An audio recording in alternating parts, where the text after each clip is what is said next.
जय हिंद, जय भारत, वंदे मातरम।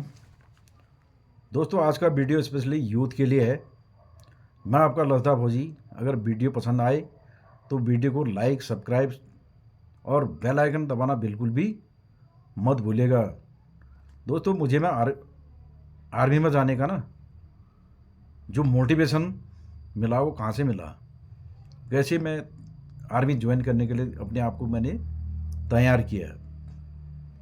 तो सबसे पहले तो मेरे पिताजी आर्मी में थे और मेरे बड़े भाई वो भी आर्मी में थे। साथ ही चचा ताऊ के लड़के, यानी कि गांव में हर घर से फौजी था। तो जब वो छुट्टी आते थे, अपनी वर्दी में छुट्टी आते थे, हरी वर्दी, नीचे काले बूट, कमर में बेल्ट, सिर में टोपी, ऊपर से हैकल, उनको देख के और उनके सीने में लगे हुए मेडल, उनको देख के हमको भी मोटिवेशन मिला और खुद अपने आप ही मोटिवेट हो गई आर्मी ज्वाइन करने के लिए। रहा किस प्रकार से आर्मी ज्वाइन की जाती है, तो बताने वालों की कमी नहीं थी। वही भाई लोग बताते थे, भाई सबसे पहले क्या करना, अपने आपको फिजिकल फिट करना है। ठीक है, फिजिकल फिट के साथ साथ आपका मेडिकल फिट होना भी बहुत ज़रूरी है। और रहा आपका रिटन टेस्ट, उसके लिए नॉर्मल हमारे टाइम में तो 8th पास से आर्मी में ज्वाइन करने का मौका मिल जाता था। अभी तो 10th है, वो भी 45% लेते हैं। ठीक है, तो पढ़ाई की कोई चिंता थी नहीं, क्योंकि ऑलरेडी 8th पास हो चुके थे, 9th में थे। हमने 8th से ही प्लान बना दिया था कि आर्मी को ज्वाइन करना है। ठीक है, अब इसके लिए जो फिजिकल टेस्ट होते हैं, कुछ इवेंट होते हैं फिटनेस के, वो इस प्रकार से होते हैं भाई। आपकी हाइट, अगर आप कुमाऊनी, गोरखा, गढ़वाली या नॉर्थ ईस्ट के हैं तो आपकी हाइट 160 सेंटीमीटर होनी चाहिए। बाकी जो प्लेन के हैं, अहीर, राजपूत, ठीक है, उनका क्राइटेरिया ज़्यादा है, 166 से अबव होनी चाहिए। वेट आपका 48 केजी होना चाहिए। चेस्ट आपकी 77 और 5 सेंटीमीटर फुलाने के बाद 82। ठीक है, रनिंग 1.6 किलोमीटर की रनिंग होती है, जिसका एक्सेलेंट टाइम है 5 मिनट 40 सेकेंड। ठीक है, इसी प्रकार आपका मेडिकल फिट होना, जिसमें मेडिकल के अंदर आपके हाथ पांव टूटे हुए नहीं होने चाहिए, कोई बीमारी नहीं होनी चाहिए, आँख कान आपके ठीक होने चाहिए, 6/6 आँखें, और आपके दांत पूरे होने चाहिए 28। ठीक है, और बिम, जिसको हैविंग बोलते हैं, वो आपके एक्सेलेंट के लिए 10 ज़रूरी है। ठीक है, अब रहा रिटन टेस्ट। रिटन टेस्ट कोई इतना टफ होता नहीं है, थोड़ा बहुत नॉर्मल मैथ्स आती है और उसके बाद जनरल नॉलेज, जो आप लोग आसानी से रिटन टेस्ट क्लियर कर लोगे। ठीक है, तो दोस्तों अपने बारे में मैं बता रहा हूँ। बाकी तो सब ठीक था, लेकिन हमारे पास रनिंग के लिए ग्राउंड नहीं था। तो हम लोग गांव की ही पगडंडियों में दौड़ की प्रैक्टिस किया करते थे। और साथ ही जब स्कूल जाना होता था, स्कूल से आना होता था, उस बीच में 1 किलोमीटर 2 किलोमीटर की हम आपस में दौड़ लगा लेते थे, जिससे हमारी रनिंग की प्रैक्टिस हो जाती थी। इसी प्रकार हैविंग, बिम लगाने के लिए कोई बार तो था नहीं, सिंगल बार। तो हम लोग पेड़ की टहनियों में गाय बकरी लेके जंगल जाते थे, जंगल में पेड़ों की टहनियों में लटक के वहीं पर बिम लगाना शुरू। ठीक है, मोटी मोटी लकड़ियाँ उठाना, जिससे मसल पावर को बिल्टअप करने में मदद मिलता था। तो बड़ी बड़ी लकड़ियाँ उठाते थे और घर भी ले आते थे। ठीक है, इस प्रकार से अपनी मसल पावर को बिल्टअप किया। ठीक है,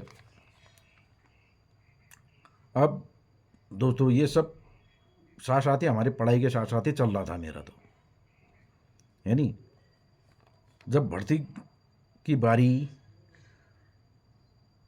ज्वाइन करने की बारी आई, तो उस समय 94 जनवरी में रानीखेत कुमाऊं रेजिमेंटल सेंटर में भर्ती आई। ये मेरी पहली भर्ती थी, ठीक है। तब तक मैंने अपने आप को, अपना फिजिकल का जो मेरा स्टैंडर्ड था, मुझे कॉन्फिडेंस था, तो मैंने वो कंप्लीट कर लिया था।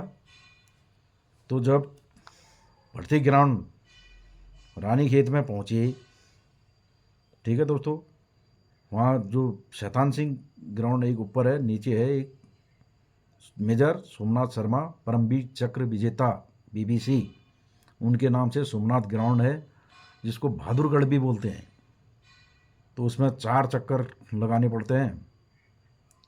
बहादुरगढ़ इसलिए बोलते हैं, उसमें 4 चक्कर जिसने लगा दिया एक्सीलेंट टाइम के साथ, वो सेना में आगे जाके कभी भी दौड़ के किसी भी इवेंट में फेल नहीं हो सकता है, ठीक है दोस्तों।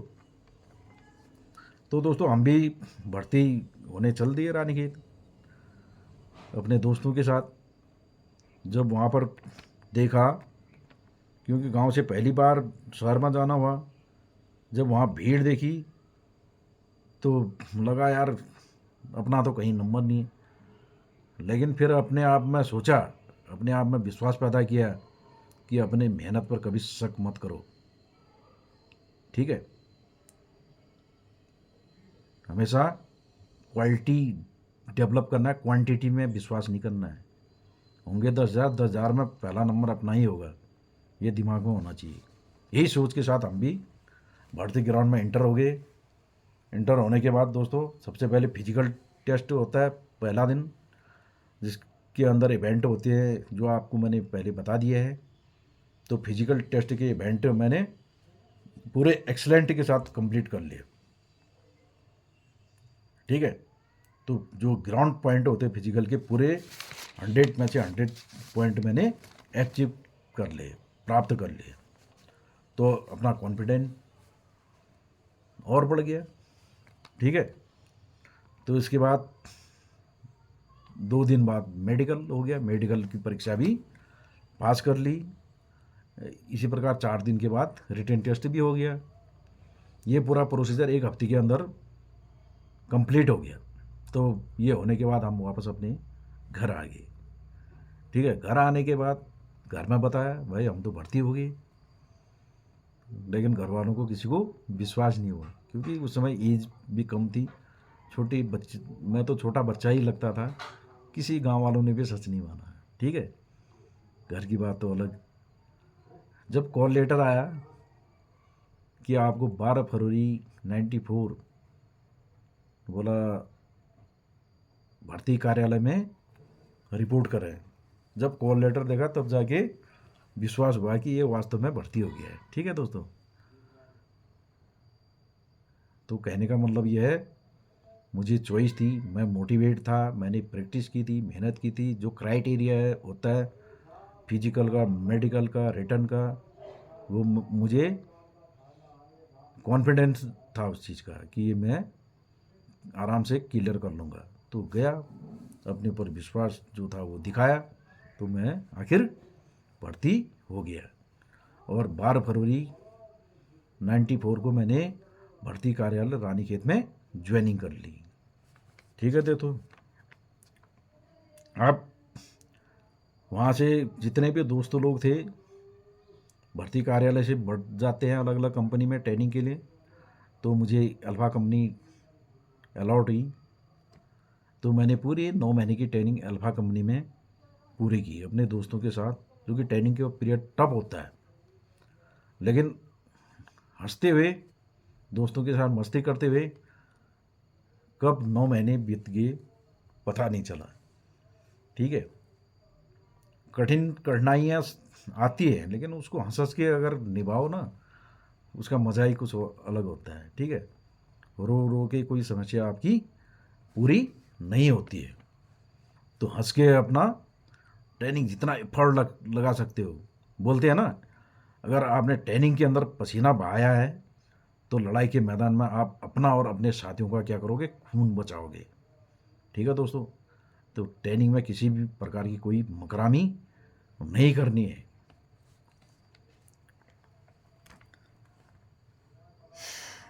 अब दोस्तों जब ट्रेनिंग पूरी हो जाती है तो फिर उसके बाद कसम परेड होती है, शपथ लिया जाता है। तो हमने भी 94 मैंने अक्टूबर में ओथ ली, कसम खा ली, कसम परेड हुई हमारी। उसके बाद हम ड्राफ्ट बैठे, अलग अलग यूनिट में अलग अलग वैकेंसी के अनुसार ड्राफ्ट बढ़ता है। मुझे 5 कुआं में जाने का सौभाग्य मिला। मैं बहुत खुश हुआ क्योंकि 5 कुआं बहुत पुरानी पलटन है, उसका अपना अलग ही इतिहास है, गौरवशाली इतिहास है। तो यूनिट पहुँचे दोस्तों। फौज में जाने के बाद, यूनिट में जाने के बाद आपको बहुत सी अपॉर्चुनिटी मिलती है, ठीक है, जो कि सिविल में रहते हुए आपको उसके लिए काफ़ी खर्चा करना पड़ेगा और उतनी आसानी से मिलती नहीं, कोई उतना सपोर्ट नहीं करता है, ठीक है। तो अलग अलग स्पोर्ट्स जैसे आप cross country, volleyball, football, boxing, gymnastic, hockey है, शूटिंग, स्विमिंग, इस प्रकार के अनेक इवेंट होते हैं। आप जिसमें अपने आप को सक्षम समझते हो वो गेम चूज करो और उसमें आगे बढ़ते जाओ। आपको हर फैसिलिटी, हर सपोर्ट करने वाले हर जगह आपको आर्मी के अंदर मिलेंगे। आपके सीनियर, आपके एनसीयू, जीसीयू ऑफिसर, सब हर लेवल में आपको सपोर्ट मिलते रहेगा और आप मेहनत से मन लगाकर आगे बढ़ते रहे और सफलता आपके कदम चूमेगी, ठीक है दोस्तों। इसी प्रकार हम तो गांव घर से थे, ठीक है। हम तो एक कबड्डी भी वो 3 रेखा डालने वाली वो नॉर्मल वो आती थी जो स्कूल में खेलते थे। असली कबड्डी क्या होती है वो तो वहीं देखा, क्या नियम होते हैं, ठीक है। एक दौड़ लेते थे क्योंकि पहाड़ी आदमी है, जंगलों में चलना, स्कूल दौड़ के जाना, स्कूल से आना दौड़ के आना, गांव की पगडंडियों में दौड़ना। और एक स्विमिंग जो कि हमारे गांव में हमारे खेत के किनारे से नदी बहती है, तो स्विमिंग हमने बचपन से सीखी थी। बाकी और किसी गेम के बारे में मैं नहीं जानता था। वो सब यूनिट में जाने के बाद, फौज ज्वाइन करने के बाद वहीं सीखा, उसी में हर माहिरता हासिल की, महारत हासिल की। हर स्पोर्ट्स के अंदर अपना नाम ऊंचा करते गए, खेलते गए, ठीक है। तो सीखने का मौका और सिखाने का मौका, ये सब आपको इंडियन आर्मी प्रोवाइड करती है। सिविल के अंदर आप अगर कहीं कोचिंग लेते हैं, लाखों रुपया आपको क्या करने पड़ते हैं, खर्च करने पड़ते हैं, ठीक है दोस्तों। अब ये सब होने के बाद आपको, ये तो स्पोर्ट्स इवेंट है, इसी प्रकार आपके प्रोफेशनल इवेंट होते हैं, ठीक है, जो आर्मी के अंदर आप वेपन ट्रेनिंग, ठीक है, टैक्टिक्स, किस प्रकार से ग्राउंड का इस्तेमाल किया जाता है, कैसे लड़ाई लड़ी जाती है, ये सब चीज़ सीखने का मौका मिलता है। ये एक एडवेंचर की तरह है, ठीक है, और बड़े बड़े एडवेंचर एक्टिविटी करने को मिलता है, नहीं।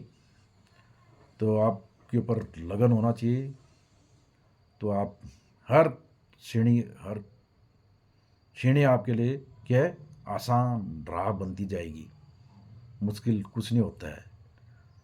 फौज के अंदर एक वाक्य है, मुश्किल वक्त कमांडो सख्त, ठीक है। मुश्किल वक्त के अंदर ही जो अपने आप को साबित करता है उसी का नाम फौजी होता है, ठीक है दोस्तों। इतना सहन शक्ति का मादा कूट कूट के भरा जाता है ट्रेनिंग के दौरान, तो आप कभी विचलित नहीं हो सकते अपने मार्ग से। इसलिए बोलते हैं, ट्रेनिंग के दौरान बहाया गया पसीना लड़ाई के मैदान में आपका और अपने साथियों का क्या करता है, खून बचाता है,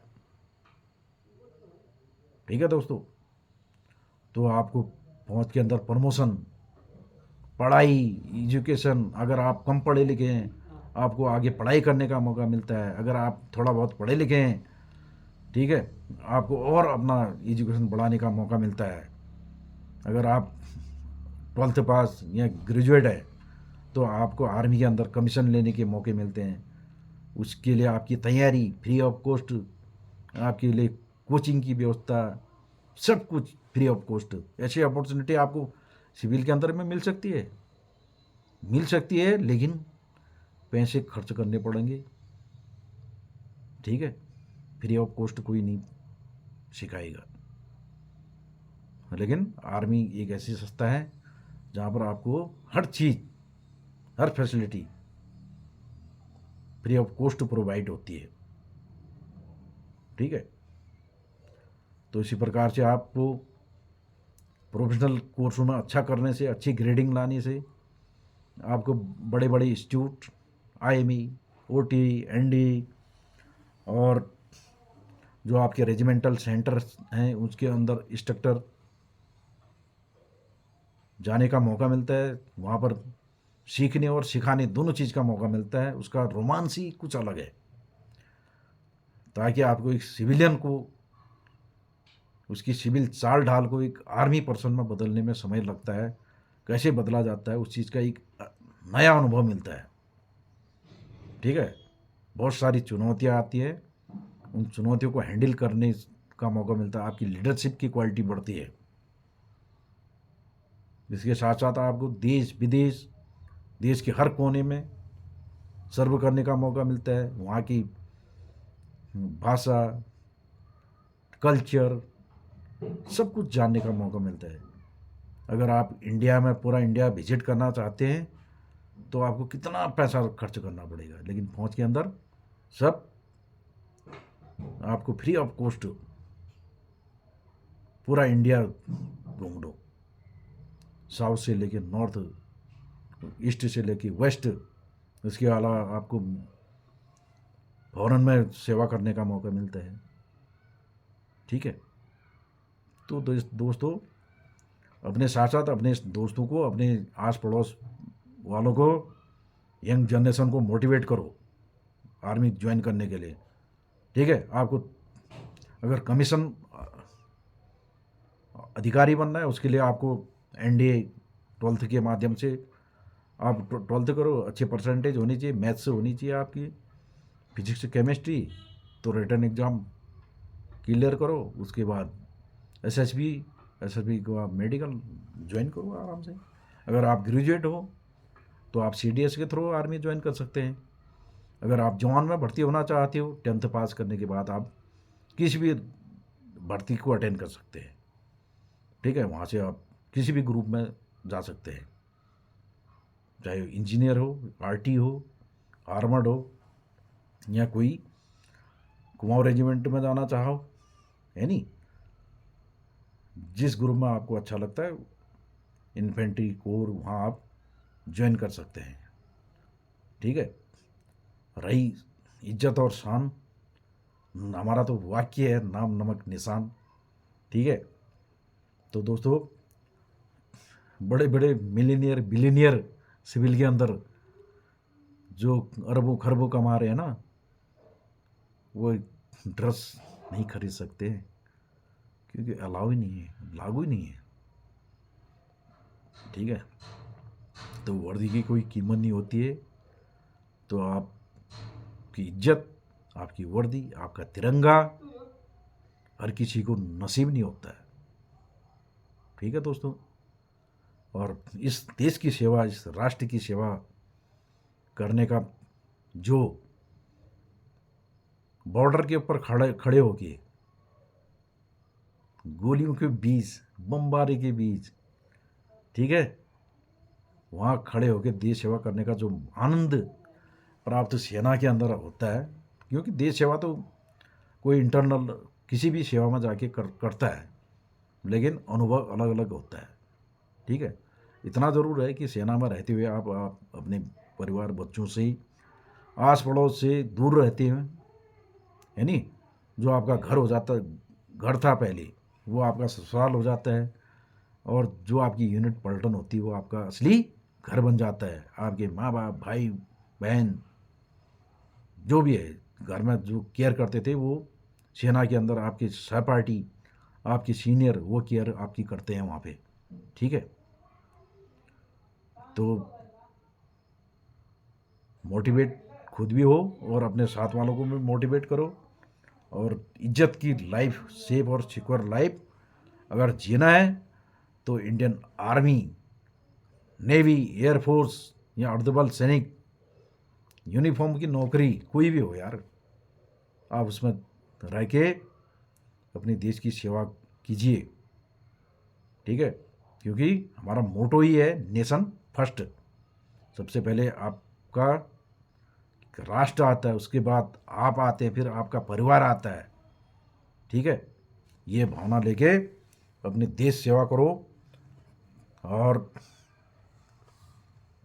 इस मिट्टी की, इस जननी हमारी ये धरती माँ है, इसकी रक्षा के लिए हमेशा बलिदान के देने के लिए तत्पर रहो, ठीक है। इससे बड़ा सौभाग्य सेना के अलावा, नेवी, एयरफोर्स के अलावा, आपको अर्धबल सैनिकों के अलावा और कहीं नहीं मिलता है दोस्तों, ठीक है। तो अब उम्मीद करता हूँ आप लोग मेरी बातों से कुछ ना कुछ मोटिवेट हुए होंगे, तो कमेंट करके ज़रूर बताना।